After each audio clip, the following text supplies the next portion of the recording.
Hello everyone, good morning all of you. Welcome to maths वाला by Ranjeet Verma. आज हम basically देखेंगे एक्सरसाइज 9.2 सीक्वेंस एंड सीरीज का, जिसमें हम पढ़ेंगे ज्योमेट्री प्रोग्रेशन जो नया सिलेबस के अकॉर्डिंग। तो बहुत ही बेहद इंपॉर्टेंट कॉन्सेप्ट है, ध्यान से देखिएगा और अच्छे से समझिएगा, ठीक है ना।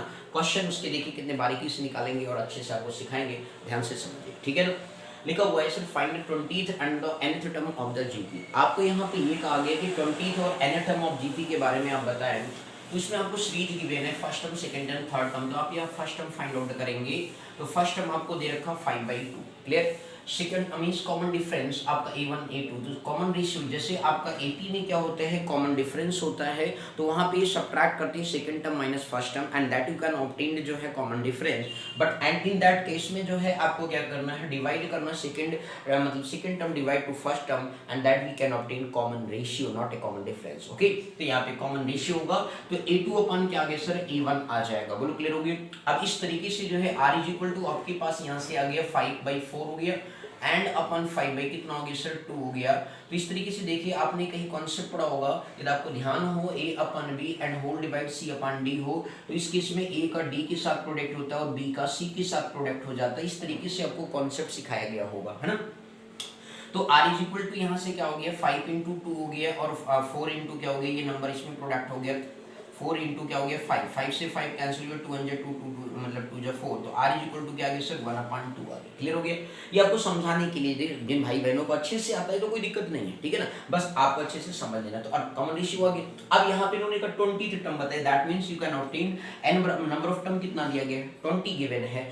अब इस तरीके से जो है आप क्या करेंगे, मींस यूज करेंगे जी मतलब nth टर्म ऑफ जीपी का कॉन्सेप्ट जो कहता है an बराबर a r की पावर n-1। यदि आपको ध्यान हो तो वहां पे कोई बहुत ज्यादा अंतर नहीं है। वहां पे क्या था, वहां पे मींस जो पावर में है वहां कोफिशिएंट में था, a plus n-1 into D था। यहाँ पे बस वही r की पावर में हो गया। या फर्स्ट टर्म के बीच में साइन था प्लस का, यहाँ पे क्या मल्टीपल का साइन है, और जो कोफिशिएंट था वो पावर में है। बात समझ में आ गई कि, तो a r की पावर n माइनस क्या हो गया, 1 हो गया। अब आप यहाँ पे 20th टर्म फाइंड आउट करना है, तो a20 बराबर a की वैल्यू आप देखिए पिक्चर में, तो आपका लिखा 5/2 मल्टीप्लाई जो है सर जी यहाँ पे r, ध्यान दीजिएगा सर जी, अब इसको ऐसे लिखने की जरूरत नहीं है। r की पावर जो सर जी यहाँ पे दे रखा है 20 माइनस कितना हो गया सर, 1 हो गया। और मेरे भाई r की भी वैल्यू आपने फाइंड आउट कर रखा 1/2 की पावर, समझ में आ रहा।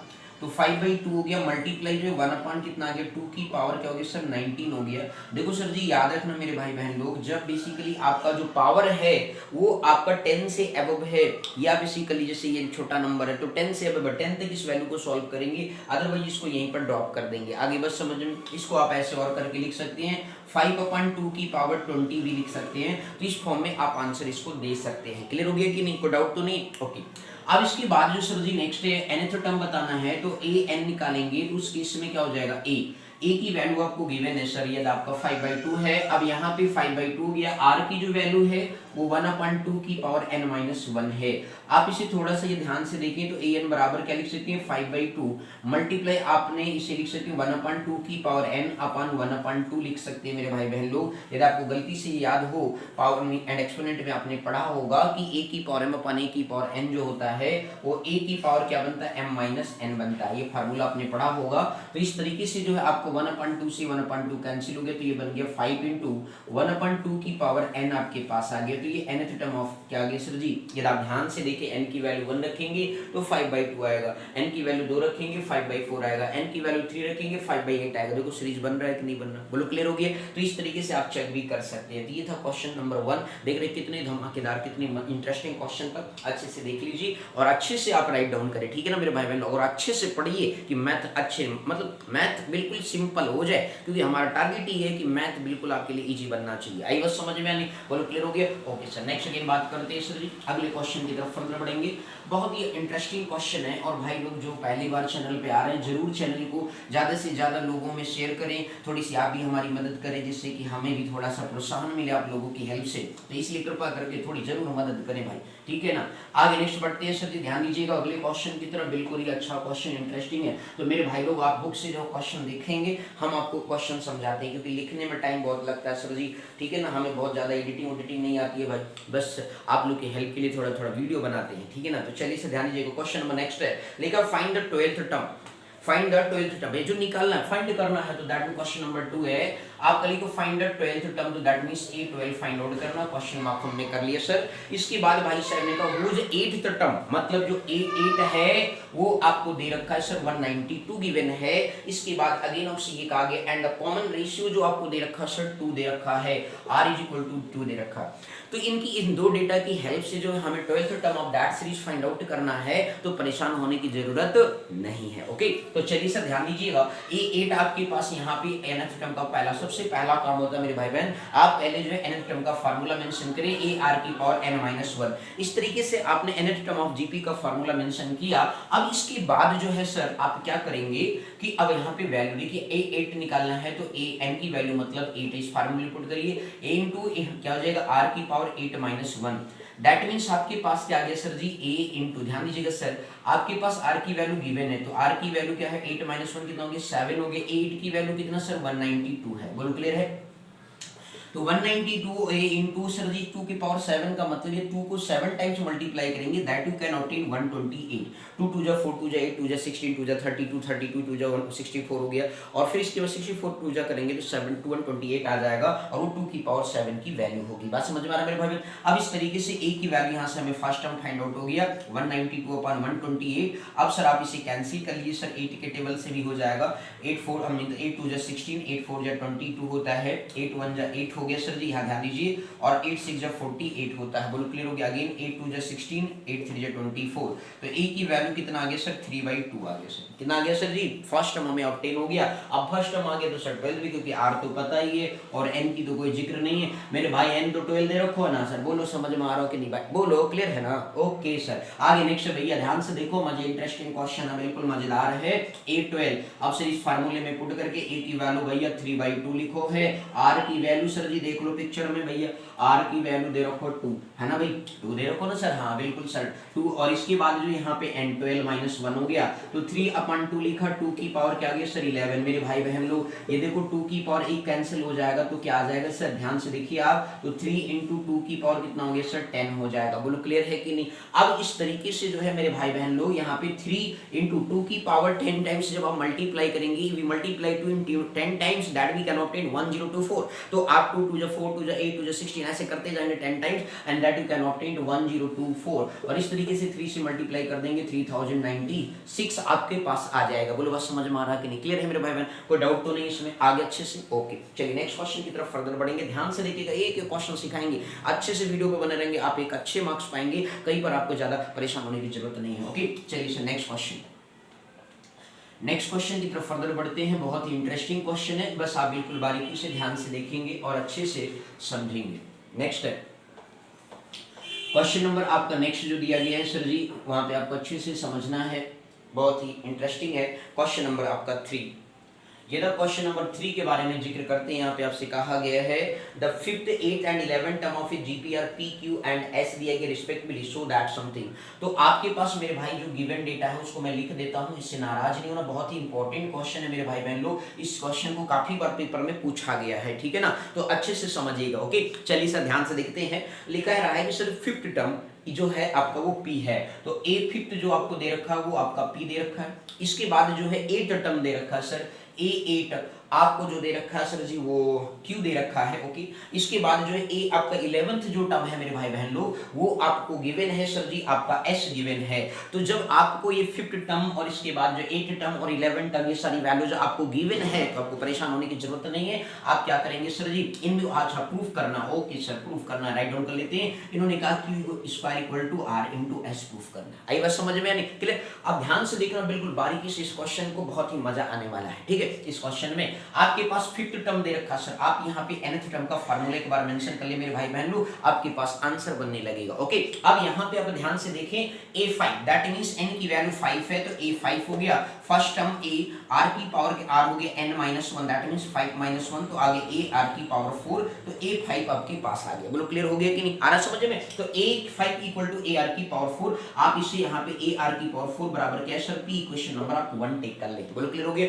इसी तरीके से मेरे भाई फर्दर फर्दर आप राइट डाउन करेंगे आपका a8 मतलब a r की पावर क्या हो जाएगी। सिमिलरली आप देखो सर जी क्या हो रहा है, एक पावर घट रहा है बस केवल, ये डायरेक्ट लिख सकते हैं a r की पावर 7 बराबर क्या है, इक्वेशन नंबर आपका क्या आ जाएगा सर, सेकंड आ जाएगा। बोलो क्लियर है कि नहीं। क्यों, क्योंकि सर जी आप इस फार्मूले में रखेंगे तो a10 की वैल्यू क्या 8 है, तो 8 माइनस 1 क्या हो जाएगा 7 हो जाएगा, तो a r की पावर 7 उसकी वैल्यू क्या है सर, q की इक्वल है। बोलो बात समझ में आ रहा है मेरे भाई, बोलो क्लियर। अब इसके बाद सर जी नेक्स्ट अगेन आपसे फर्दर कह रहा a11 बताइए।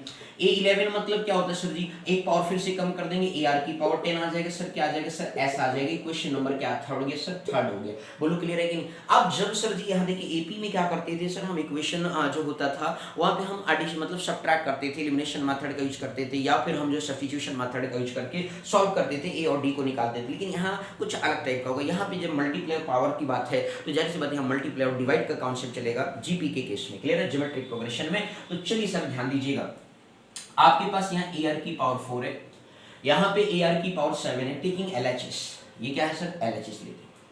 टेकिंग एलएचएस हमने इक्वेशन बना दिया, तो हमने इक्वेशन टेक किया क्यू स्क्वायर। ध्यान दीजिएगा सर, क्यू स्क्वायर मतलब क्या है, क्यू स्क्वायर की जो वैल्यू है सर वो क्या लिखा होगा, ए आर की पावर क्या लिखा है सर, ए आर की पावर 7 का होल स्क्वायर हमने राइट डाउन कर दिया। कोई दिक्कत तो नहीं मेरे भाई बहन। ध्यान दीजिएगा फ्रॉम इक्वेशन नंबर सेकंड से ये बात हमने मेंशन किया है कि फ्रॉम इक्वेशन नंबर सेकंड से मैंने ये बात लिखी है कि सर क्यू स्क्वायर हमने टेकिंग एलएचएस लिया और उसकी वैल्यू आर जो है आपका ए आर की पावर 7 हमने फ्रॉम इक्वेशन सेकंड से पुट किया। तो इस तरीके से क्यू स्क्वायर बराबर क्या गया, ए स्क्वायर आर की पावर 14 हो गया। क्या मैं मेरे भाई बहन लोग, आप जरा ध्यान से देखो, ए इसको मैं ऐसे लिख सकता हूँ, ए आर की पावर 4 इंटू जो है आप इसे क्या लिख सकते हो, आर की पावर 10। आपने कहीं पढ़ा होगा सर ए की पावर एम इंटू ए की पावर एन है, ए आर की पावर 10। और इस तरीके से इसे दो पार्ट्स में हमने क्या किया, ब्रेक कर दिया। आपने पढ़ा है कि ए की पावर एम इंटू ए की पावर एन जो होता है, ए की पावर एम प्लस क्या होता है सर, एन होता है। तो इस तरीके से ए आर की पावर 4 इंटू ए आर की पावर 10, तो इस तरीके से ए इंटू ए स्क्वायर होगा, आर की पावर 4 प्लस 10 जुड़ जाएगा तो 14 हो जाएगा। यदि मेरे भाई बहन लोग आप यहाँ ध्यान से देखें, ए आर की पावर 4 की वैल्यू क्या है सर, पी है, और ए आर की पावर 10 की वैल्यू को देखिए तो आपके पास क्या है सर जी, ध्यान से समझना, ए आर की पावर 4 तो पी दे दियो, ए आर की पावर 4 10 है, तो इस तरीके से क्या आ गया, क्यू स्क्वायर बराबर पी एस आपके पास क्या हो गया सर, प्रूफ हो गया। जो आपको बेसिकली क्या करना था सर, प्रूफ करना था क्यू स्क्वायर बराबर आर एस, है ना भाई, आर एस था, ओ पी एस था। ओके, लिखने का तरीका मैं थोड़ा करता, बोलो आया सर समझ में, यानी करोगे तो हैंस आपका क्या होता है, प्रूव दैट होता है। आया समझ में अच्छे से, कहीं कोई डाउट है, क्लियर हो गया कॉन्सेप्ट अच्छे से, ठीक है। तो बेहतरीन तरीके से बिल्कुल अच्छे से समझे, परेशान होने की जरूरत नहीं है हमारे चैनल पर, बस अच्छे से डेली बेस पे बने रहिए और अच्छे से वीडियो को देखते रहें और आपको काफी आनंद आएगा मेरे भाई बहनों, ठीक है। अगले क्वेश्चन की तरफ फर्दर बढ़ते हैं, ध्यान से देखिए, बहुत ही इंपॉर्टेंट कॉन्सेप्ट है और क्वेश्चन भी, ठीक है। चलिए नेक्स्ट क्वेश्चन, सीक्वेंस में पूरा एक बिल्कुल लाइन से कराएंगे सर, ध्यान से बस आप देखते रहिए, अच्छे से क्वेश्चन को अच्छे से वॉच करते रहिए, बिल्कुल परेशान होने की जरूरत आपको नहीं है सर, ठीक है ना। चलिए नेक्स्ट क्वेश्चन। अब यहाँ पे मेरे भाई बहन लोग अगला क्वेश्चन ये कह रहा है, the fourth term of A GP, question number 4, बहुत ही इंटरेस्टिंग और मजेदार क्वेश्चन है सर, इसे लिखेंगे इंटरेस्टिंग, बात समझ में आए कि इंटरेस्टिंग लिखते हैं, बिल्कुल अच्छी धमाकेदार क्वेश्चन है मेरे भाई। चलिए ध्यान से देखिएगा, लिखा है sir fourth term of GP is square of it's second term. जो जीपी का फोर्थ टर्म है वो स्क्वायर है ऑफ इट्स सेकंड टर्म का, मतलब कि जो fourth term of GP according to question, यदि हम बात करें यहाँ पे क्वेश्चन नंबर 4 में कि जो फोर्थ टर्म ऑफ जीपी है वो सेकंड टर्म का स्क्वायर का है, ये क्या है सर, बराबर है, ठीक है ना। इन्होंने कहा कि GP is square of it's second term, second term मतलब ये हो गया कि जो फोर्थ टर्म ऑफ जीपी है is square of it second term, second term की स्क्वायर की क्या है, बराबर है। एंड फर्स्ट टर्म इज जो है -3 है, तो डिटरमाइन द आपका 7 टर्म। एक बार आगे रिपीट कर रहा हूँ, जो फोर्थ टर्म ऑफ जीपी है मतलब जीपी का चौथा जो सीरीज है is square of its second term, तो सेकेंड टर्म की स्क्वायर की क्या है सर, बराबर है। बात समझ में आ गई, is square of its second term, तो fourth term of GP is square of the second term. And again इन्होंने फिर कहा एंड फर्स्ट टर्म इज -2, तो इन्होंने कहा कि फर्स्ट टर्म दे रखा है, दैट मींस आपको ए गिवन है, ए बराबर दे रखा है सर -3 गिवन है, और इसके बाद जो सर जी लिखा है 7 टर्म बताइए, तो A7 आपको क्या करना सर, फाइंड आउट करना है। तो चलिए सर सॉल्व करते हैं।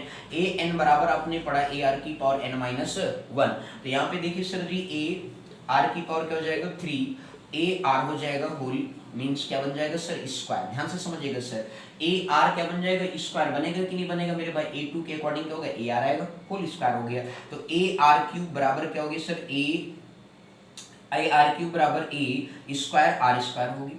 आर को आर की तरफ लाइए, आर क्यूब बराबर आर स्क्वायर हो गया, ए स्क्वायर अपान क्या आ गया सर, ए आ गया। तो इस तरीके से आर बराबर क्या आ गया सर, यहाँ से पावर कैंसिल हो गया, यहाँ आर बराबर ए हो गया। और आपको देखिए सर जी आर बराबर ए बराबर क्या दे रखा, -3 सर, दोनों वैल्यूज मिल गई सर। आर और ए दोनों ही आपस में क्या है, सेम है मेरे भाई बहन। तो इस तरीके से क्या हो गया, -3 आ गया। बोलो आ रहा समझ में, क्लियर हो गया। मेन चीज क्या होता है सर, कॉन्सेप्ट को पकड़ना होता है, पकड़ लिए तो बात बन जाएगी, नहीं इसलिए क्वेश्चन इंटरेस्टिंग था। बात समझ में आ गया। अब मेरे भाई बहन लोग बहुत बिल्कुल ध्यान से देखिएगा, ठीक है ना, अच्छे से। इन्होंने कहा है मेरे भाई बहन A7 में देखिए लिखा A7 निकालना है, तो A R की पावर क्या हो जाएगा, 6 हो जाएगा। A की वैल्यू -3 है, R की वैल्यू भी -3 है, पावर 6 हो गया। आपने कहीं पढ़ा है A की पावर m इंटू A की पावर n बराबर जो है A की पावर क्या होता है, मीन्स m प्लस n हो जाता है। तो इस तरीके से ये पावर सेम है, तो -3 की पावर क्या हो गया, 7 हो गया मेरे भाई बहन लोग। बोलो क्लियर हो गया। मन की इसको सॉल्व करने के, माइनस की पावर ऑड है तो माइनस होगा। 3 की पावर जब 6 टाइम्स आप मल्टीप्लाई करते हैं तो 729 होता है। अगेन आप 3 से मल्टीप्लाई कर लीजिए तो 87 हो जाएगा। 29 का टेबल और 7 बार पढ़ेंगे तो 21 हो जाएगा, तो 2187 आ जाएगा। बोलो बात समझ में आ गया मेरे भाई बहन लोग, कोई दिक्कत तो नहीं है। तो इस तरीके से जो है आपका 7th जो टर्म होगा जीपी का वो -2187 होगा। बोलो क्लियर हो गया कि नहीं। किसी को कोई डाउट इन सारे क्वेश्चंस में, कहीं पर भी मेरे भाई बहन लोग डाउट आएगा तो कमेंट सेक्शन में लिखना, आप नहीं भूलोगे, ये बात याद रख लेना। ये मैथ्स वाला की बात है, और यदि आप समझ गए तो समझ लो आपको बहुत ही मजा आने वाला है चैनलों पे। अच्छे से आपको मेरे भाई, जबकि छोटे भाई बहनों थोड़े बहुत 9th के वीडियो पढ़े हैं, बाकी 10th के A to Z MCQ के साथ पढ़े हुए हैं चैनल पर, उन्होंने जल्दी से सब्सक्राइब करवाई और अच्छे से फ्री ऑफ कॉस्ट पढ़ सकते हैं एक एक क्वेश्चन विथ NCERT का। आई बस समझ में नहीं, और MCQ अच्छे जगहों से लेकर आए हैं सर उसमें। बोलो क्लियर हो गया, ठीक है। तो okay sir, thank you so much for watching this my video, thank you.